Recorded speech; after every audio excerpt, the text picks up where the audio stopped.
Salut tout le monde, j'espère que vous allez bien. Donc aujourd'hui on va se retrouver pour la review de NXT TakeOver Toronto. Je vais faire très rapidement, donc je vais commencer directement par les caractéristiques du pay-per-view. Donc c'était le show forcément qui se tenait au Canada, donc à Toronto, Ontario, Canada. Donc c'était au Air Canada Center. Donc c'était forcément le 19 novembre 2016. Et donc au niveau des thèmes musicaux, donc on avait Hated de Beer Tooth, on avait Come Back for More de Turnstile, et on avait Devil's Calling de Parkway Drive. Personnellement j'ai beaucoup aimé le thème Devil's Calling. Les thèmes pour les pay-per-view de NXT sont toujours de qualité. Voilà, donc on va pouvoir commencer par l'opener de la soirée. Donc c'était le match entre Bobby Roode et Ty Dillinger. Alors déjà personnellement pour moi c'était le choix parfait. Je veux dire, on avait deux gars qui venaient du Canada. Forcément fallait s'en douter. Les gars les chauffaient la salle dès le début. C'était pour moi le choix parfait. Donc là-dessus j'ai pas du tout été surpris qu'on ait ce match là en opener. Donc forcément les deux ont pris des énormes pops. L'entrée de Bobby Roode était tout simplement magique. Encore une fois, vraiment quelle entrée pour Bobby Roode. Vraiment, on avait des chants glorieuses, des chants 10, 10, 10. Vraiment une énorme ambiance pour ce match. Bon, de toute façon, ça fallait s'y attendre. Sinon, donc, alors mon avis déjà sur le match. Donc déjà, le match a duré un gros quart d'heure. Donc c'est bien, surtout qu'il n'y a pas de titre en jeu. C'est vraiment un match 1v1 sans stipulation, sans titre en jeu, donc c'est bien. Donc qu'est-ce que j'ai noté de spécial déjà au niveau des prises, on va dire, qui ont été tentées. On a Ty Dillinger qui a tenté pardon, le sharpshooter. Donc bien évidemment en hommage à Bret the Hitman Hart. Du coup Bobby Roode a réussi à aller chercher les cordes. Sinon j'ai noté quoi? J'ai noté que le match en lui-même avait été un petit peu, je trouve, construit un petit peu à l'ancienne. J'ai trouvé que ça ressemblait beaucoup au match qu'on aurait pu avoir vers 2008 ou 2007. Je trouve vraiment qu'au niveau de la construction, ça a vraiment été un petit peu à l'ancienne. On avait bien évidemment deux styles totalement différents. On avait Ty Dillinger qui était beaucoup plus explosif. Et on avait Bobby Roode, lui, qui était beaucoup plus méthodique, beaucoup plus lent. Et c'est pour ça que j'ai pas non plus mis une note exceptionnelle. Bon, je vous le dis direct, hein, la note est pas mauvaise, loin de là. Mais c'est vrai que la première partie du match était un petit peu ennuyante, où c'était donc Bobby Roode qui a dominé, et c'est vrai qu'il n'y avait pas un rythme exceptionnel. Sinon donc après en deuxième partie du match on a forcément Ty Dillinger qui a réussi à revenir. Du coup ensuite les débats étaient beaucoup plus équilibrés, ce qui a rendu le match beaucoup plus fun, beaucoup plus divertissant. Sinon donc je vais revenir à la fin du match parce que j'ai rien d'autre à dire.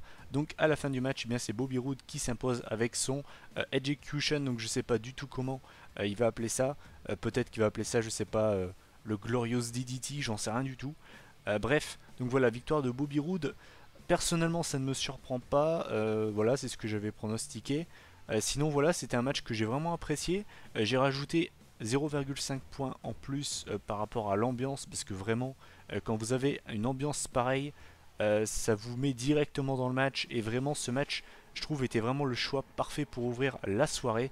Donc j'ai mis 8 sur 10 pour ce match. Donc on commence vraiment très très bien la soirée. C'est peut-être un peu surnoté, mais j'assume. Mais vraiment, j'ai vraiment kiffé. Et puis surtout donc à la fin du match, on a Ty Dillinger qui est resté donc dans le ring en se faisant applaudir par le public de Toronto. Donc est-ce que c'était juste parce qu'il était chez lui qui lui ont fait faire ça, ou est-ce que ça veut tout simplement dire que c'est la fin de Ty Dillinger à NXT? Pourquoi pas une montée dans le main roster? Honnêtement, je ne sais pas, pourquoi pas. C'est vrai que honnêtement à NXT, je vois pas vraiment ce qu'ils peuvent lui donner. Donc pourquoi pas une montée dans le main roster? Honnêtement, je pense que ça peut être que bénéfique pour lui. Mais voilà, il l'a encore prouvé pendant ce match, c'est un bon catcheur qui, je pense, de toute façon, que ce soit NXT ou dans le main roster, marchera. Donc voilà, j'ai vraiment bien aimé ce match pour commencer la soirée. Ensuite, le deuxième match de la soirée, je vais pas vous le cacher, c'était un petit peu le match que j'attendais le moins, je pense, comme beaucoup de fans. Donc c'était la finale du Dusty Rhodes Tag Team Classic, donc tournoi qui avait débuté l'année dernière, qui avait vu donc les premiers vainqueurs étant Samoa Joe et Finn Balor. Donc c'est un match qui a duré environ 9 minutes, donc c'est pas hyper long, mais je veux dire, ça passe quoi. Il n'y a rien de choquant. Donc c'était donc les Authors of Pain, donc accompagné par Paul Ellering et donc TM61. Donc match que j'ai trouvé plutôt sympa. Alors déjà, première chose, j'ai oublié de le préciser, on avait donc Paul Ellering qui était accroché au-dessus du ring dans une cage à requins. What the fuck, j'ai toujours pas compris pourquoi ils ont décidé de faire ça. Bon, certainement pour pas que Paul Ellering intervienne, mais ils auraient tout simplement pu dire Paul Ellering est interdit de venir en ringside, quoi. Donc c'est vrai que c'était un petit peu surprenant, c'était un délire un petit peu what the fuck, mais bon, pourquoi pas. Moi, ça m'a pas dérangé. J'ai noté qu'on a vu un énorme spot, pour moi c'est de très très loin le spot du match, l'un des spots même du pay-per-view. Donc c'est en fait Shane Thorne qui est monté en fait en haut de la structure en fait qui tenait la cage de Paul Ellering et donc en fait qui a sauté sur les deux membres des Authors of Pain. Ça a été très très beau à voir, ça rendait vraiment bien à l'écran, j'ai bien aimé. On a également un moment justement Shane Thorne qui a été pris à part par les Authors of Pain pour le reste du match. Il est également mal retombé près de l'éperon du ring sur la tête, vraiment une sale chute. Sinon j'ai pas d'autre chose à dire, donc je vais revenir à la fin. Donc en fait à la fin on a Paul Ellering du haut de la cage balancer une chaîne en fait dans le ring, donc du coup l'arbitre ne l'a pas vu. Finalement en fait ils ont voulu s'en servir, finalement ils n'ont pas réussi, mais ce n'est pas grave puisque donc les Authors of Pain ont donc réussi à battre les TM61 avec le Last Chapter porté sur Shane Thorne. Donc pour la victoire des Authors of Pain, personnellement ça ne me dérange pas. Alors je sais qu'il y a des gens qui sont peut-être pas forcément fans des Authors of Pain, mais personnellement je suis vraiment fan honnêtement. Alors c'est pas mon équipe préférée à NXT, mais je trouve que honnêtement pour le gabarit qu'ils ont, ils sont vraiment agiles en fait par rapport au gabarit que c'est. Et j'aime bien, on va dire que c'est un style à part, c'est un petit peu comme Nia Jax du côté des Women's, ils apportent vraiment un côté différent, c'est-à-dire qu'ils sont pas aussi techniques par exemple que DIY, ils ont pas ce côté on triche old school comme les Revival par exemple, mais ils ont ce côté on va dire destructeur, et puis surtout c'est pas le Great Khali, je veux dire, les mecs ils sont quand même assez agiles par rapport à la taille qu'ils font, et honnêtement moi c'est une équipe que j'apprécie, et donc voilà la victoire des Authors of Pain. Personnellement j'ai bien aimé le match honnêtement, il n'a pas été hyper long mais c'était un match divertissant, donc j'ai mis la note de 7,5 sur 10. Ensuite le troisième match de la soirée, oh là là ce match, oh là là ce match. Donc c'était pour les NXT Tag Team Championship, donc c'était DIY, donc Tommaso Ciampa et Johnny Gargano face à The Revival, donc Scott Dawson et Dash Wilder. Match donc qui était au meilleur des trois manches, donc 2 out of 3 falls match. Donc match qui a duré 23 minutes, donc bien évidemment c'est une très bonne durée. Match qui pour moi était parfait, je le dis direct. C'est le tag team match de l'année. Quel match! Il nous avait déjà offert un match monstrueux lors de NXT TakeOver Brooklyn 2. Je me disais qu'ils pouvaient honnêtement difficilement faire mieux. Eh ben ils ont réussi à faire mieux. Pour moi c'est le match tag team de l'année. Peut-être pas indie confondu, mais VE très clairement c'est le match de l'année, à n'en pas douter. Je parle vraiment du côté des tag teams, hein, vraiment. Ils mettent une claque à toutes les équipes du main roster. Le New Day à côté, ils font vraiment pas le figure. Quel match entre les deux équipes. Chapeau bas, vraiment, mais chapeau bas. Mais quel match, bordel de merde. Désolé d'être vulgaire, mais quel match, quoi. Je vous le dis direct, j'ai mis 10 sur 10. Pour moi, c'est le match parfait. J'ai pas grand chose à dire, je vais revenir vite fait donc sur les manches. Donc en fait, au niveau de la manche 1, c'est les Revival qui marquent le premier point en fait en portant leur Shatter Machine sur Johnny Gargano. Et donc du coup, Johnny Gargano qui aura servi un petit peu de punching ball pendant tout le match. Johnny Gargano qui est considéré entre guillemets comme le maillon faible par les Revival, et du coup ils se sont acharnés sur lui pendant presque tout le match. La manche 2 par DIY avec donc leur combo, donc le kick et le coup de genou, c'était donc sur Scott Dawson. Et donc la manche 3 qui est donc du coup on va dire la manche finale était la plus folle, un nombre de contres incroyable, j'ai rarement vu ça honnêtement. C'était exactement comme à Brooklyn mais encore mieux, c'est à dire qu'on ne savait pas ce qui allait se passer. Quand on pensait que c'était terminé, eh ben non, il y a eu une drama dans ce match, mais c'est incroyable honnêtement, quel match. Et donc du coup à la fin on a une double prise de soumission portée donc par Gargano et Ciampa donc sur Wilder et Dawson. Et donc image très forte, on voit Dawson et Wilder qui se tiennent la main, avec Dawson qui dit à Wilder ne tape pas, et finalement ils tapent tous les deux en même temps. Match parfait, honnêtement je le dis direct, pour moi il n'y a aucun défaut dans ce match, il est parfait. Les Revival qui sont les meilleurs heels, je parle au niveau des tag teams à la WWE, il n'y a pas à chier, ils sont vraiment au-dessus en termes technique à l'ancienne, de roublardise. On a vraiment envie de les baffer, mais ils font tellement bien leur job. Et DIY, voilà, c'est mon équipe préférée actuellement à la WWE. Ils sont passés devant American Alpha.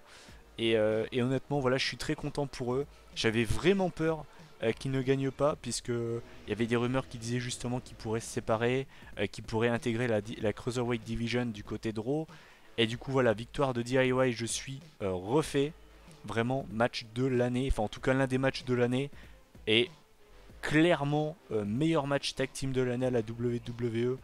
Ils sont très très loin devant. Ensuite, on passe à l'avant dernier match de la soirée. Donc, c'était pour le NXT Women's Championship. Donc, on avait Asuka, la championne, face à Mickie James. Ça m'a fait très plaisir de la revoir avec des chants Welcome Back de la part du public de Toronto. C'était mérité, ça m'a fait vraiment plaisir de la revoir. C'est une Women's qui m'a marqué à la WWE. Et vraiment, c'était un kiff de la revoir. Donc, match qui a duré 13 minutes. Donc, c'est une bonne durée encore une fois. En même temps, enfin, je vous dis ça, mais c'est un petit peu normal. Je veux dire, on avait seulement 5 matchs pour ce pay-per-view. Si t'as des durées qui étaient pas très bonnes, qui duraient genre 5 minutes, il y aurait eu une couille quelque part quand même. Donc sinon, match entre Asuka et Mickie James. Personnellement, j'ai bien aimé. Pour moi, c'est pas le meilleur match Women's de l'année. Mais j'ai bien aimé le match entre les deux. Un match que j'ai trouvé assez technique. On avait également pas mal de mind games entre les deux. On avait Asuka qui essayait d'entrer dans l'esprit de Mickie. Mickie qui essayait un petit peu d'énerver Asuka. Toutes les deux, on va dire, ont réussi leur travail. J'ai noté que Mickie James avait fait une belle performance, honnêtement. Alors personnellement, je sais qu'elle catchait un petit peu du côté de la Global Force Wrestling de Jeff Jarrett, mais je sais pas si elle catchait toujours activement. Mais je trouve qu'elle est vraiment encore en forme, honnêtement. Je sais pas quel âge elle a, mais elle est encore en forme. Personnellement, si vous voulez mon avis, Mickie James, le Hall of Fame 2017, pour moi c'est presque fait, honnêtement. Hein. Je pense qu'il y a de très très grandes chances qu'elle en fasse partie. Et donc finalement je vais revenir à la fin parce que j'ai pas d'autre chose à vous dire. Donc en fait on a Asuka donc, qui a réussi à faire abandonner Mickie James donc, sur le Asuka Lock. Seul défaut du match, il est vraiment minime en fait. C'est Mickie James en fait quand elle abandonne au Asuka Lock. C'est-à-dire que Asuka a à peine porté la prise que Mickie James abandonne déjà. J'aurais préféré, vous savez, bah, qu'elle tienne quand même quoi. Qu'on la voit en train d'essayer de pas taper et finalement qu'elle abandonne derrière. C'est vrai que j'étais un petit peu surpris qu'elle abandonne aussi rapidement. Mais c'était quand même un match que j'ai vraiment apprécié honnêtement. Avec une Mickie James qui m'a paru en bonne forme. Donc voilà, victoire de Asuka, pas vraiment de surprise là-dessus. Et donc au niveau de la note, j'ai mis 7,5 sur 10. Et enfin le main event, donc c'était le match entre Shinsuke Nakamura et Samoa Joe, donc la revanche de NXT TakeOver Brooklyn 2. Donc c'était forcément pour le NXT Championship. Match qui a duré 22 minutes, donc encore une fois j'ai pas à me plaindre de ce côté-là. Donc forcément c'est un match qui avait été très très stiff, très très bourrin entre les deux. C'est ce que j'attendais de toute façon lors du précédent NXT TakeOver. Et encore une fois, je n'ai pas été déçu. C'est-à-dire que c'était vraiment une guerre, mais vraiment c'était stiff, c'était bourrin. C'était une guerre, il n'y a pas à chier. Les gars sont rentrés sur le ring, ils se sont dit je vais te tuer, je vais te fracasser la gueule. C'est ce qu'on a eu, c'était une guerre. Voilà. Je sais qu'il y a peut-être des gens qui aiment pas trop ce genre de match parce que voilà, c'est pas forcément des matchs avec un rythme incroyable ou tout ce que vous voulez. Personnellement, j'ai vraiment pris mon pied. Personnellement, voilà, je suis peut-être pas non plus le genre de mec qui adore ce genre de match, mais je trouve qu'entre les deux, ça connecte très très bien. Et vraiment, je trouve que ça se regarde comme un match de boxe ou de UFC, sauf que bah du coup là c'est scénarisé, mais vraiment j'ai adoré, c'était vraiment bourrin.